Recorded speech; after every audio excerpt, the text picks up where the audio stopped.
किसान, बदलते भारत की शान।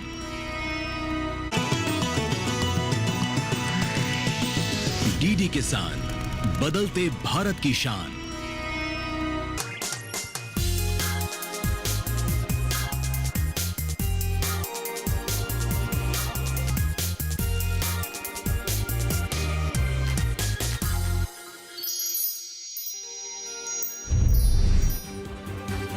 वित्तीय वर्ष 2025-26 में रिकॉर्ड 115 मिलियन टन गेहूं उत्पादन का आकलन, केंद्रीय कृषि मंत्रालय ने जारी किया अनुमान।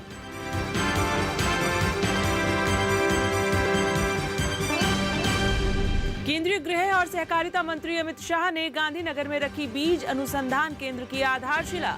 कहा, इससे बीजों की गुणवत्ता, उत्पादकता बढ़ेगी, पानी और उर्वरकों का उपयोग कम होगा। और साल 2030 तक 38 लाख करोड़ रुपए तक पहुंच जाएगा भारत का कृषि बाजार। दिल्ली में स्टार्टअप महाकुंभ में जारी रिपोर्ट में जताया अनुमान।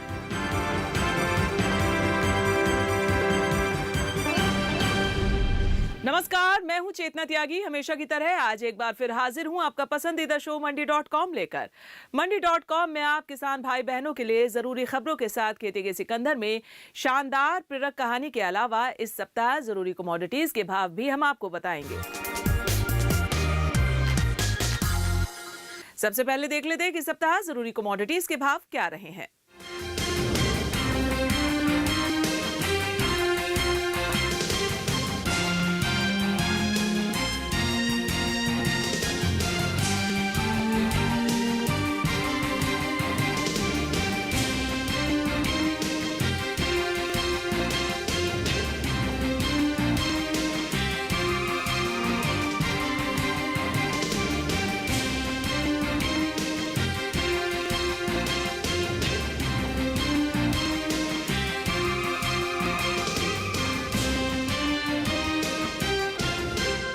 और अब एक नजर डाल लेते हैं सप्ताह भर की खेती किसानी की बड़ी खबरों पर। कृषि मंत्रालय ने 2024-25 फसल वर्ष के दौरान अनाज उत्पादन 115.3 मिलियन टन होने का अनुमान जताया है। ये अनुमान पिछले साल के मुकाबले 2% अधिक है। इस सीजन में गेहूं की बुआई पिछले वर्ष 31.56 मिलियन हेक्टेयर से बढ़कर 32 मिलियन हेक्टेयर हो गई है। इसका कारण प्रमुख उत्पादक राज्यों में रिकॉर्ड खेती और अनुकूल मौसम बताया जा रहा है। केंद्रीय गृह एवं सहकारिता मंत्री अमित शाह ने गांधीनगर में इफ्को के कलोल सेंटर में बीज अनुसंधान केंद्र की आधारशिला रखी। अमित शाह ने कहा कि बीज अनुसंधान केंद्र से बीजों की गुणवत्ता बढ़ेगी, उत्पादकता बढ़ेगी, साथ ही पानी और खाद का उपयोग कम होगा। उन्होंने कहा कि ये केंद्र बीज नवाचार और टिकाऊ खेती के लिए महत्वपूर्ण मोड़ साबित होगा। एक रिपोर्ट के अनुसार भारत का कृषि बाजार वित्तीय वर्ष 2030 तक 38 लाख करोड़ रुपए तक पहुंच जाएगा, जो वित्तीय वर्ष 2025 में 31 लाख करोड़ रुपए था।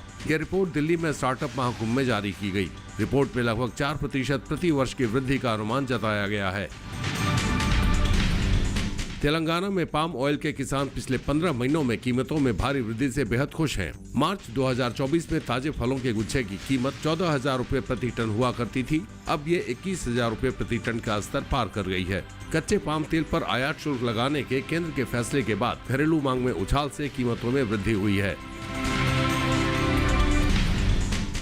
भारतीय चावल वैश्विक बाजार में प्रतिस्पर्धी स्थिति में पहुंच चुका है। एक अनुमान के मुताबिक जून से निर्यात में तेजी आ सकती है। व्यापारियों का कहना है कि वियतनाम और पाकिस्तान जैसे प्रतिस्पर्धी देशों के पास स्टॉक समाप्त हो जाने के बाद जून से भारत से चावल का निर्यात बढ़ने की संभावना है। भारत के पक्ष में एक बात ये हो सकती है कि पाकिस्तान और वियतनाम की तुलना में इसकी कीमतें प्रतिस्पर्धी हैं। तिलहन उत्पादन को बढ़ावा देने के लिए 10 राज्यों ने इस सीजन में पहली बार गर्मियों में उगाई जाने वाली मूंगफली, सूरजमुखी और तिल जैसे फसलों की बुआई शुरू की है। ये कदम खाद्य तेलों पर राष्ट्रीय मिशन के तहत उठाया गया है। मिशन का मकसद खाद्य तेल पर आयात निर्भरता को 2032 तक 57% के मौजूदा स्तर से घटाकर 28% करना है। इस साल ग्रीष्मकालीन तिलहन सीजन के तहत 1.11 लाख हेक्टेयर से अधिक क्षेत्र में तिलहन की खेती की गई है। आज बात राजस्थान के कोटा में स्थित एफपीओ चोमेश्वर फार्मर्स प्रोड्यूसर कंपनी की, जो किसानों को समृद्ध करने की दिशा में अहम योगदान दे रहा है। ये एफपीओ किसानों की खेतीबाड़ी की हर छोटी बड़ी जरूरत से लेकर मार्केट में फसल बेचने में बड़ी मदद कर रहा है। आज इस विषय पर विस्तार से चर्चा करेंगे, लेकिन यहाँ रुकेंगे एक छोटे से ब्रेक के लिए। ब्रेक से वापस लौटने के बाद और जानकारी देंगे।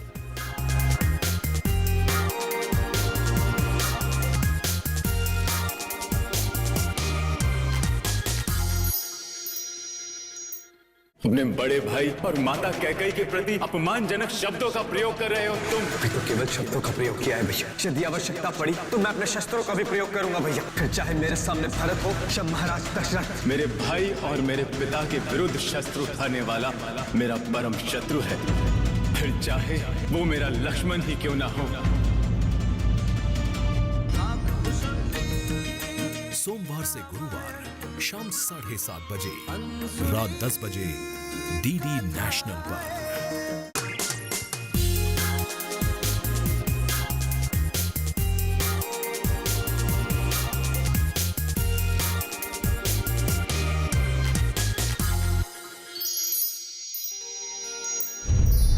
आपका एक बार फिर से स्वागत है मंडी.com में। और अब वक्त हो गया हमारी खास पेशकश खेती के सिकंदर का। कोटा में स्थित चोमेश्वर फार्मर प्रोड्यूसर कंपनी किसानों के लिए बढ़ चढ़कर मदद कर रही है। उन्नत और सस्ता बीज खरीदने से लेकर रोपाई ड्रोन की मदद से कीटनाशकों का छिड़काव, फसल कटाई से लेकर सही कीमत पर खरीदी के सारे काम में सक्रिय भागीदारी निभाती है। आज हम मंडी.com की रिपोर्ट में इस पर विस्तार से चर्चा करेंगे।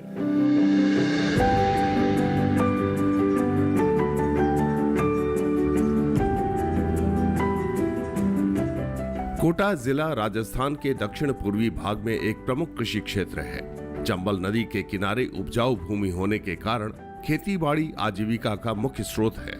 इस जिले में चोमेश्वर किसान उत्पादक संगठन किसानों की आर्थिक स्थिति को मजबूत करने, उत्पादन बढ़ाने और बाजार तक पहुंच सुनिश्चित करने में महत्वपूर्ण भूमिका निभा रहा है। एफपीओ की कोशिश है कि किसानों को उनकी उपज की न सिर्फ सही कीमत मिले, बल्कि कीमत तय करने में भी उनकी बातें सुनी जाए। चोमेश्वर जो बनाने का उद्देश्य था कि हमने देखा कि हर चीज़ का मैन्युफैक्चरिंग कोई भी 1 रुपये का करता है तो वो डिसाइड करता है कि मेरी रॉ मटेरियल खरीदने की कॉस्ट क्या है, मैन्युफैक्चरिंग कॉस्ट क्या है, जिसके बाद में मेरी सेल प्राइस मैं डिसाइड करूँगा कि मेरे को कितने में बेचना है। बट किसान एक ऐसा आदमी है जो पूरे साल प्रोडक्शन करेगा, सब कुछ करेगा, बेचने जाएगा जिस दिन बायर डिसाइड करेगा कि मेरे को किस रेट में लेना है। राजस्थान के कोटा में चोमेश्वर एफपीओ का गठन आज से 3 साल पहले किया गया था। शुरुआत में कम किसान थे, लेकिन धीरे धीरे किसान जुड़ते गए और देखते देखते कारवां बढ़ता गया। एफपीओ के साथ बड़ी संख्या में किसान जुड़ते गए तो दूसरी ओर कंपनी के साथ साथ उनके हाथ भी मजबूत होते गए। इसी का नतीजा था कि इस क्षेत्र में धान, गेहूं, सरसों और धनिया के उत्पादन में किसानों ने काफी तरक्की कर ली। घर बैठे फसल की खरीद होने लगी, साथ ही उन्हें वक्त पर सही कीमत भी मिलने लगी। ये हमने 3 साल पहले बनाया था और अभी फार्मर जो 1000+ फार्मर है, 10 बोर्ड ऑफ डायरेक्टर हैं और मेजर इस एरिया में जो 3-4 कमोडिटी होती है। खरीफ के सीजन में सोयाबीन, पेडी और होती है, तो पेडी और में हमने मेजर काम किया है और रबी के सीजन में सरसों, गेहूं, धनिया होता है, तो तीनों कमोडिटी में हमने काम किया है। बट गेहूं कमोडिटी में जैसे एक ही बायर है, कोरिंडर में हमने बायर नहीं थे, इसके लिए हमने प्लेटफॉर्म के थ्रू भी काम किया है, उससे किसानों को काफ़ी बेनिफिट्स मिला है। कोटा जिले में चोमेश्वर एफपीओ से जुड़े किसानों की जिंदगी पहले के मुकाबले आसान हो रही है। वजह साफ है कि एफपीओ यहां किसानों के लिए सर्विस प्रोवाइडर की तरह सहयोगी की भूमिका में है। वो किसानों के साथ फसलों की बुआई से लेकर बेचने तक एक भरोसेमंद साथी की तरह खड़ा रहता है। फसल किस वजह से खराब हो रही है, उसमें कौन सा कीड़ा लग गया है या उस कीड़े के लिए सही दवाई क्या है, इसकी जानकारी देने के साथ साथ दूसरी समस्याओं का भी समाधान किया जाता है। इसके लिए चोमेश्वर एफपीओ किसानों को एक्सपर्ट की सुविधा भी मुहैया कराता है, जो उनके लिए बेहद काम के होते हैं।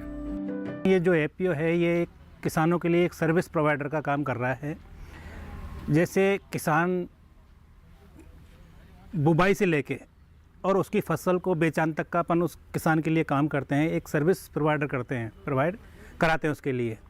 इस एफपीओ में हमने किसानों के लिए बीएससी एग्रीकल्चर जो पेस्टिसाइड में, सीड में जो अच्छी नॉलेज रखते हैं, ऐसे बंदे हमने किसानों के लिए रख रखे हैं। जो किसान की कोई भी प्रॉब्लम होती है, मान लो किसान के खेत में अभी कोई कीड़ा लग रहा है, किसान ने बोल दिया साहब मेरी फसल में ये कीड़ा लग रहा है, तो या तो किसान अपन को कोई फ़ोटो भेज देता है मोबाइल पे। अगर फ़ोटो भी नहीं भेज देता, किसान बोल देता है मेरे फसल में ये दिक्कत आ रही है, आप एक बार आके देख लो। तो हम जो हमारे बंदे हैं, जो एग्रीकल्चर के पेस्टिसाइड के जो बंदे हैं, उसको भेजते हैं, तो वहाँ से देख के वो बता देता है कि इसमें ये पेस्टिसाइड आपको यूज करनी है। किसानों को पेस्टिसाइड के साथ साथ दूसरी जरूरी जानकारियां भी घर बैठे मिल जाती हैं। इसमें आधुनिक तकनीक और सूचना क्रांति बड़ी भूमिका निभा रही है। जो एंड्रॉयड फोन किसानों के मनोरंजन का साधन है, वही फोन उनकी खेती किसानी के काम में मददगार भी साबित हो रहे हैं। उन्हें जैसे ही कोई परेशानी होती है, वो अपने फोन से एफपीओ को इसकी जानकारी दे देते हैं। फसल में लगे कीड़े या दूसरी समस्या के बारे में फोटो या वीडियो के जरिए बताते हैं। उन्हें कहीं जाना भी नहीं पड़ता। इसके बाद एफपीओ के एक्सपर्ट किसान के पास पहुंच जाते हैं और उनकी मदद करते हैं। अभी आज के समय को देखते हुए करीब 80% किसानों के पास एंड्रॉयड फ़ोन है। किसान के पास नहीं, उसके बेटे के पास है, बेटे के नहीं, तो किसी के फैमिली में किसी के पास है फ़ोन, तो उससे फ़ोटो भी भेज देता है। अपन डेली को उसको भेज देते हुए कि साहब आप फ़ोटो भेज दो, ये दवाई, ये रोग लग रहा है, आप इसमें ये दवाई डालो। उसको मार्केट में जाना नहीं पड़ता, क्योंकि किसान यहाँ से वहाँ जाएगा, उसका टाइम भी वेस्ट होता है। तो अपन ने किसानों के आसपास ही जो अपना सेंटर बना रखा है, वो किसानों के, हमारे जो किसान हैं उनके आसपास ही हम वो उनको सर्विस देते हैं। दूसरी ओर केंद्र सरकार फसल के लिए जरूरी खाद सही कीमत पर उपलब्ध कराने की पूरी कोशिश कर रही है, ताकि उनके सशक्तिकरण में कोई रुकावट न आए।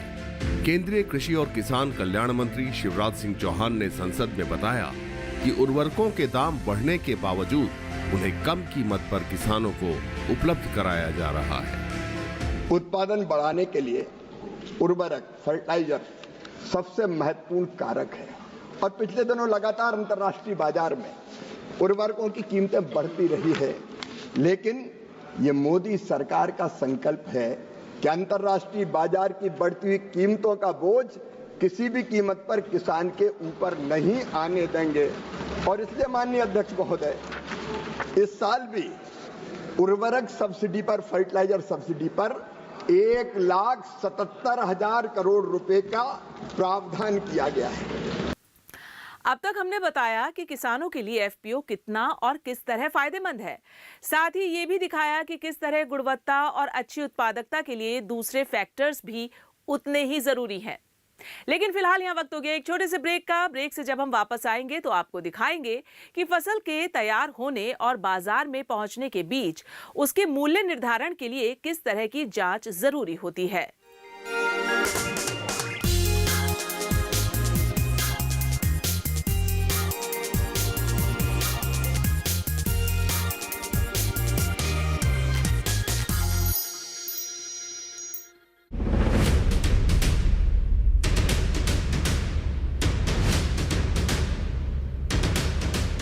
नमस्कार, किसान पृष्ठ मंच में आप सभी का स्वागत है। आज किसान पृष्ठ मंच का कारवां नई दिल्ली के नजफगढ़ के सारंगपुर पहुंचा है। इसका हमारा जो विषय है वो रसायन मुक्त खेती है। प्रकृति द्वारा जो हमें चीजें प्राप्त होती हैं, उनसे जो खेती की जाती है उसको प्राकृतिक खेती कहते हैं। प्राकृतिक खेती से शरीर स्वस्थ रहेगा, बच्चे स्वस्थ रहेंगे, पूरा परिवार स्वस्थ रहेगा, भारत भी स्वस्थ रहेगा। अपनी मिट्टी की उर्वरा शक्ति को बढ़ाने के लिए हम वापस प्राकृतिक खेती में आए हैं। अगर हम अपने पशुपालन का भी ध्यान, उनमें भी एंटीबायोटिक का कम प्रयोग करेंगे, तो ही आपकी आगे जो उसका गोबर है तभी वो रसायन मुक्त होगी।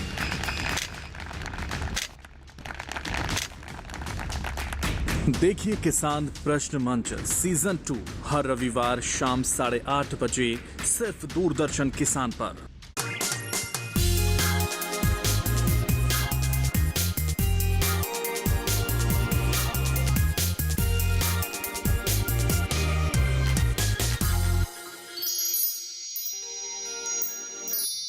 और अब बात खेती किसानी के ऐसे फैक्टर्स की जिससे फसलों की सही कीमत का पता चलता है। सिर्फ बड़े पैमाने पर अच्छी और गुणवत्तापूर्ण फसल उगा लेना ही बड़ी बात नहीं है, बल्कि बाजार में फसल की सही कीमत पा लेना सही मायने में बड़ी सफलता होती है।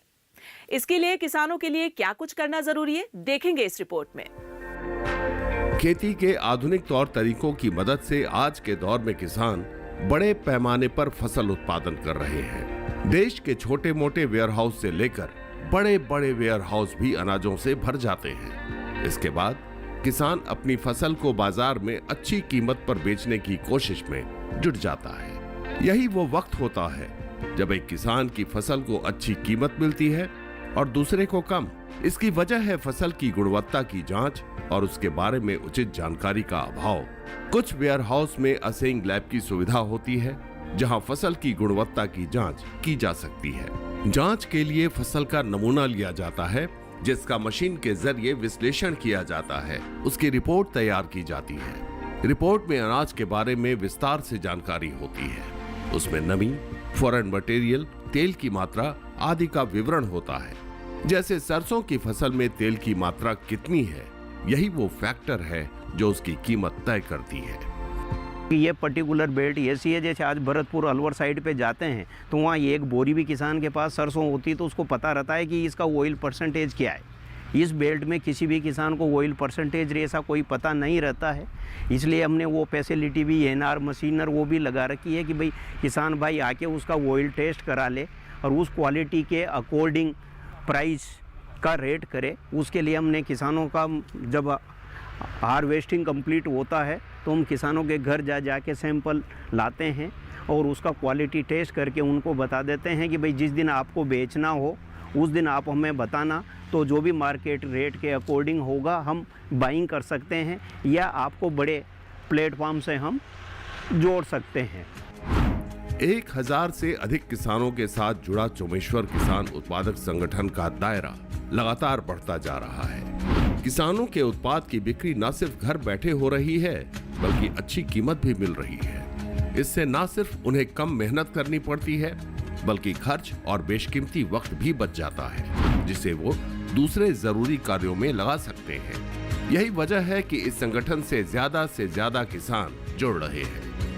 आज हम कोई भी मार्जिन पे काम नहीं कर रहे क्योंकि किसानों का ग्रुप है, बट ये है कि भाई जो एक डेली यूजेज वाले जो एक्सपेंसेज है वो एक्सपेंसेज मीट आउट होते रहे और किसानों को बेनिफिट मिले। तो जो हमने लास्ट ईयर काम किया उसमें देखा कि पर क्विंटल पे 50 से 100 रुपये क्विंटल का फार्मर को फ़ायदा मिला।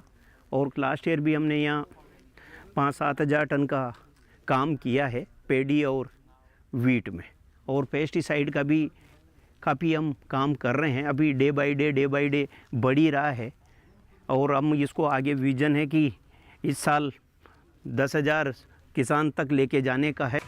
अमूमन फसल कटाई के तुरंत बाद उसकी कीमत गिर जाती है। ऐसे वक्त में एफपीओ की भूमिका अहम हो जाती है।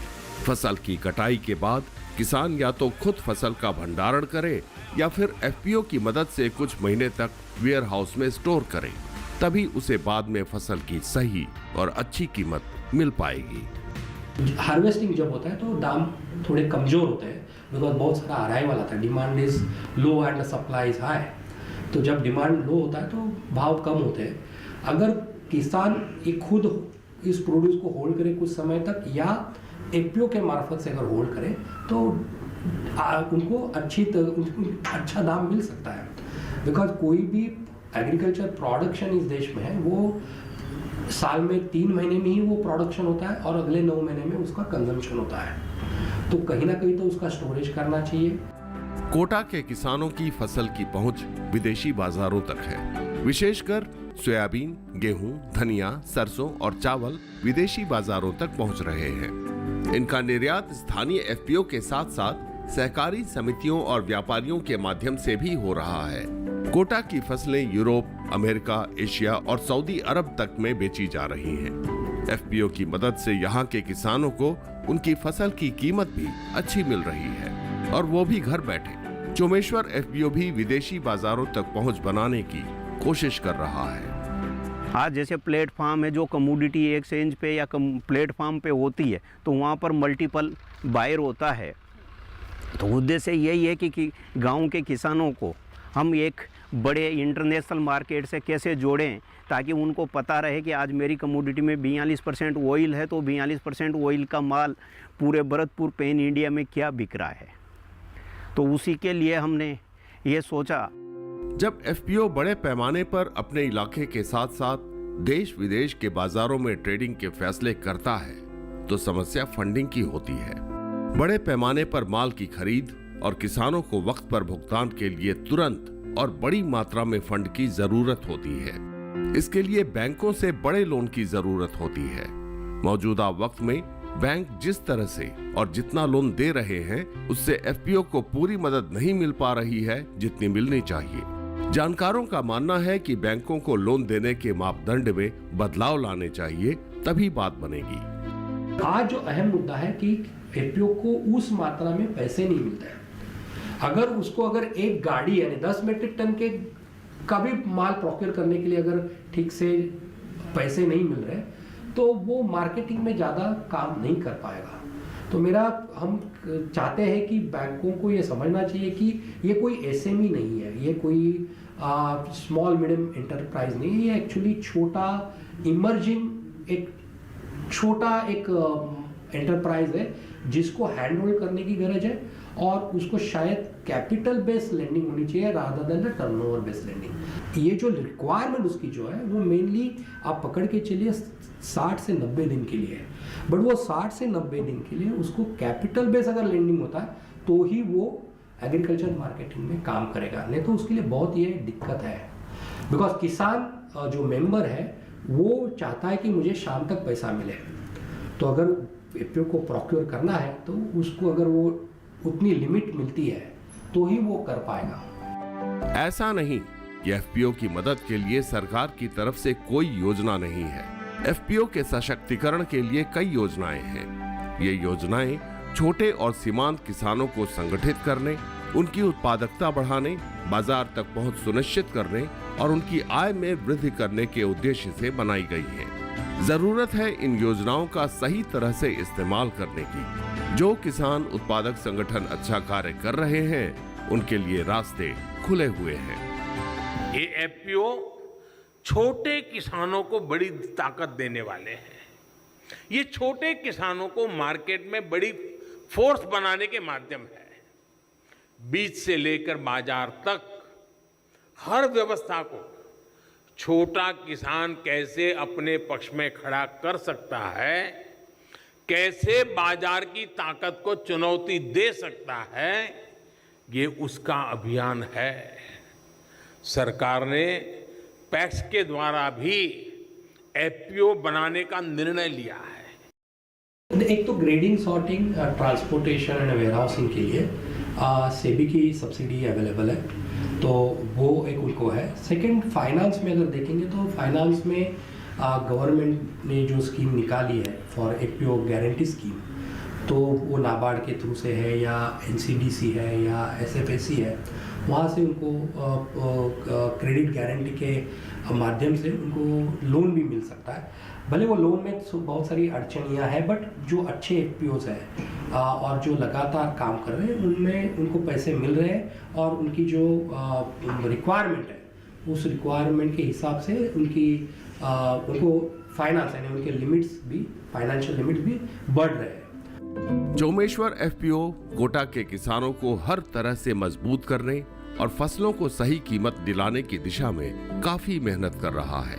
हालांकि अभी विदेशी बाजारों तक पहुंच बनाना बाकी है। ये भी सच है कि कोटा जैसे इलाके में संभावनाएं तो प्रचुर हैं, परंतु उन्हें अमली जामा पहनाने के लिए बुनियादी ढांचा, तकनीकी सहायता और जागरूकता को और बढ़ाने की जरूरत है। मंडी.com के लिए स्नेहा सिंह के साथ अनिल वत्स। मंडी.com में आज बस इतना ही। अगले सप्ताह में फिर आऊंगी किसानों को प्रेरणा देने वाली सफलता की एक कहानी और दूसरी जरूरी खबरें लेकर। तब तक के लिए नमस्कार और आप देखते रहिए दूरदर्शन किसान। आपकी राय हमारे लिए बहुत महत्वपूर्ण है। आप हमारे टोल फ्री नंबर पर कॉल कर सकते हैं और अपनी राय दे सकते हैं। साथ ही आप ईमेल के जरिए भी हमें अपनी राय दे सकते हैं। हमारा ईमेल पता है ncdexmandi@gmail.com।